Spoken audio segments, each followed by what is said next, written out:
नमस्कार।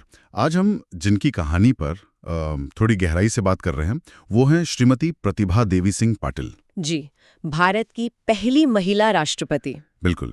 हमारे पास जो जानकारी है वो एक वीडियो स्क्रिप्ट के सारांश पर आधारित है, जी। जिसमें उनके जीवन के मुख्य पड़ावों का जिक्र है। अच्छा। तो आइए इसी सामग्री को देखते हुए उनके सफर को थोड़ा समझने की कोशिश करते हैं। कैसे वे देश के सर्वोच्च संवैधानिक पद तक पहुंची। हाँ, और इस यात्रा का क्या महत्व रहा ये भी देखना होगा। बिल्कुल। और ये तो है ही कि वो इस मुकाम तक पहुंचने वाली पहली महिला थी। जी। ये पहलू अपने आप में बहुत खास है। सही बात है। तो शुरुआत करते हैं उनके शुरुआती दिनों से। ठीक है। ये जानकारी बताती है कि उनका जन्म 19 दिसंबर 1934 को हुआ। जी। जगह थी महाराष्ट्र का जलगांव जिला। जलगांव, हाँ। और बताया गया है कि वे पढ़ाई में काफी अच्छी थी। उनमें समाज सेवा लोगों के लिए कुछ करने की एक गहरी भावना थी। और उन्होंने कानून की डिग्री भी हासिल की, लॉ की पढ़ाई की। अच्छा, कानून की पृष्ठभूमि। हाँ, यहाँ थोड़ा रुकते हैं। एक युवा महिला उस जमाने में कानून की पढ़ाई करती है और फिर राजनीति के जरिए समाज सेवा का जज्बा रखती है। हाँ, ये महत्वपूर्ण है। ये शुरुआती रुझान, जैसा ये सामग्री बताती है, उनके आगे के सफर के लिए कितने अहम रहे होंगे।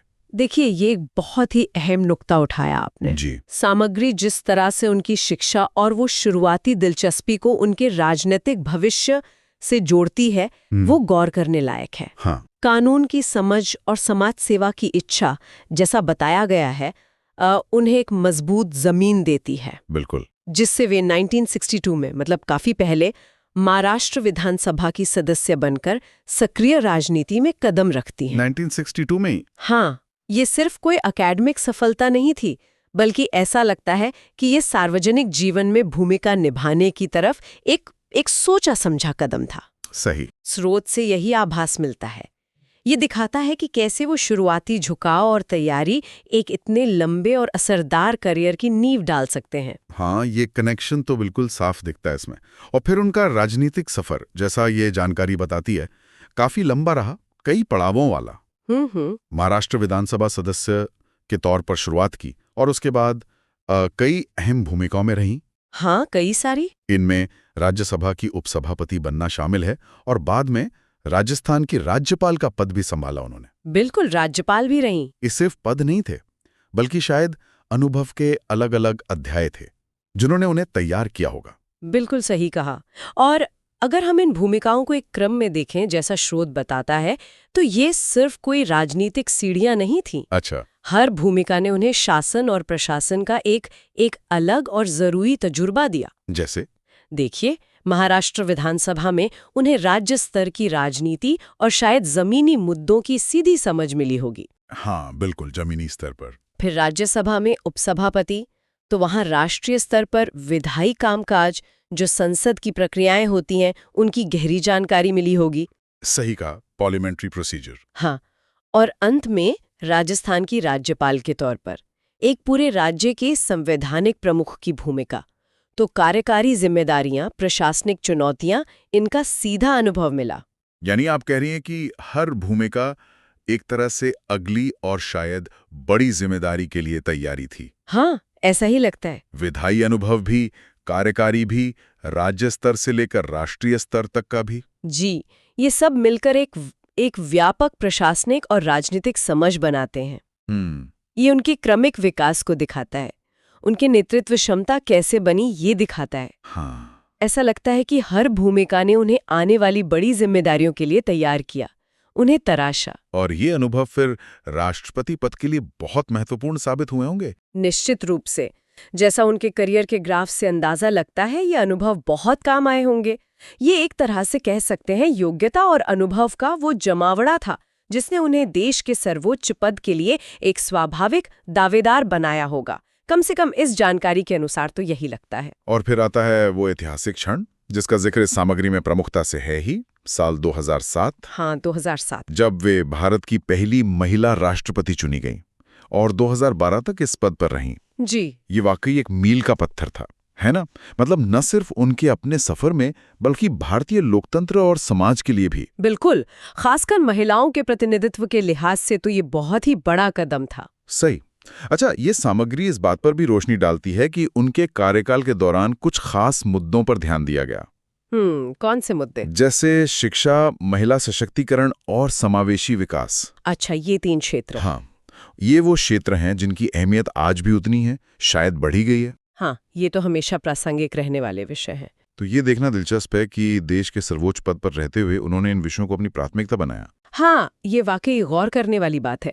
इन खास क्षेत्रों पर उनका ध्यान केंद्रित करना, जैसा स्रोत बताता है, अपने आप में महत्वपूर्ण है। यहाँ एक विचार आता है मन में। बताइए। देश की पहली महिला राष्ट्रपति के तौर पर क्या इन प्राथमिकताओं का चुनाव शिक्षा, महिला सशक्तिकरण, समावेशी विकास, उनके अपने अनुभवों, उनकी पृष्ठभूमि और शायद उनके महिला होने के नजरिए को भी दर्शाता था? हो सकता है। खासकर महिला सशक्तिकरण पर जोर देना। हाँ, ये तो सीधा जुड़ता है। बिल्कुल।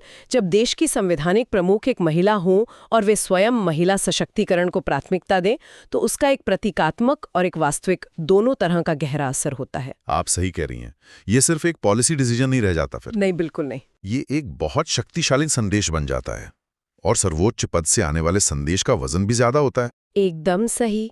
ये उस पद से लैंगिक समानता और महिलाओं की भागीदारी के महत्व को रेखांकित करता है। इसी तरह शिक्षा और समावेशी विकास पर जोर देना वो एक ऐसे व्यापक दृष्टिकोण की ओर इशारा करता है जो समाज के हर तबके की प्रगति और बेहतरी को अहमियत देता है। सही। ये दिखाता है कि उनका नजरिया केवल प्रतीकात्मक नहीं था, बल्कि वे उन मूलभूत क्षेत्रों पर काम करना चाहती थीं जो देश के समग्र विकास के लिए जरूरी हैं।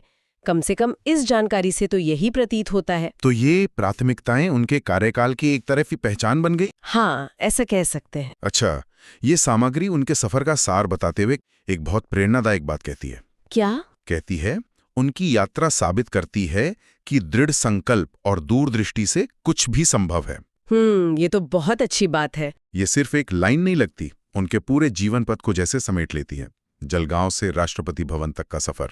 सही। जानकारी में ये भी बताया गया है कि राष्ट्रपति पद पर न रहने के बाद भी वे लगातार भारत भर में लाखों महिलाओं के लिए प्रेरणा स्रोत बनी रहीं। अच्छा। उन्हें बाधाओं को तोड़ने और साहस के साथ नेतृत्व करने के लिए प्रेरित करती रहीं। उन्हें भारत की लोकतांत्रिक यात्रा में एक सच्ची पथ प्रदर्शक कहा गया है, ट्रू ट्रेल ब्लेजर। ये जो पथ प्रदर्शक या ट्रेल ब्लेजर शब्द है ना, इस पे ध्यान देना चाहिए। हाँ, ये सिर्फ तारीफ के लिए इस्तेमाल किया गया शब्द नहीं लगता मुझे। ये उनकी भूमिका के ऐतिहासिक महत्व को दिखाता है। अच्छा।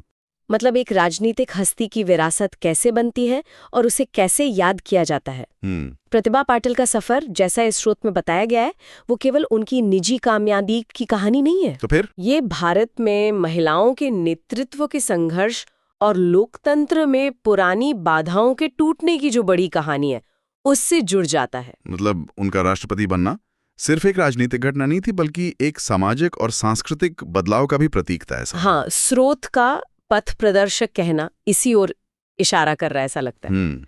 ये दिखाता है कि कैसे एक व्यक्ति, खासकर जब वो किसी ऐसे पद पर पहुंचे जहां पहले कोई महिला ना पहुंची हो, तो वो लाखों लोगों के लिए उम्मीद और प्रेरणा का प्रतीक बन जाता है। सही। विशेषकर उन लड़कियों और महिलाओं के लिए जो खुद नेतृत्व की भूमिकाओं में आने की इच्छा रखती हैं। उनकी कहानी ये संदेश देती है कि लिंग कोई बाधा नहीं होनी चाहिए और सर्वोच्च शिखर तक पहुंचना मुमकिन है। तो फिर इस विरासत का, इस लेगेसी का असल मतलब क्या निकलता है, जैसा ये जानकारी हमें बताती है? इसका मतलब यह है कि उनका कार्यकाल और उनका जीवन, जैसा इस संक्षिप्त सामग्री में प्रस्तुत किया गया है, वो आने वाली पीढ़ियों के लिए एक महत्वपूर्ण मिसाल है। एक उदाहरण? हाँ, सिर्फ इतिहास की किताब का एक पन्ना नहीं, बल्कि एक जीती जागती प्रेरणा। बिल्कुल। ये इस बात का प्रमाण है कि प्रतिनिधित्व मायने रखता है। Representation matters. उच्चतम स्तर पर भी। हाँ, बिल्कुल। और ये प्रतिनिधित्व न केवल नीतियां बनाने के तरीके को प्रभावित कर सकता है, बल्कि समाज की सोच, उसकी आकांक्षाओं और खासकर महिलाओं के आत्मविश्वास पर भी गहरा असर डाल सकता है। उनकी कहानी इस स्रोत के अनुसार इसी बदलाव की कहानी है। तो इस उपलब्ध जानकारी के आधार पर हमने देखा कि प्रतिभा पाटिल का सफर कितना असाधारण रहा। हाँ, यकीनन।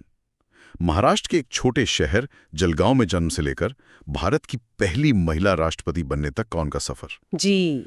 ये कहानी समर्पण, दृढ़ इच्छा शक्ति और नेतृत्व क्षमता का प्रतीक है, जैसा कि स्रोत बार बार कह रहा है। हाँ, ये बातें उभर कर आती हैं। उनका कानून की पढ़ाई करना, फिर समाज सेवा में शुरुआती रुचि, फिर धीरे धीरे वो राजनीतिक सीढ़ियां चढ़ना, विधानसभा सदस्य, राज्यसभा उपसभापति, राज्यपाल और अंततः देश का सर्वोच्च पद।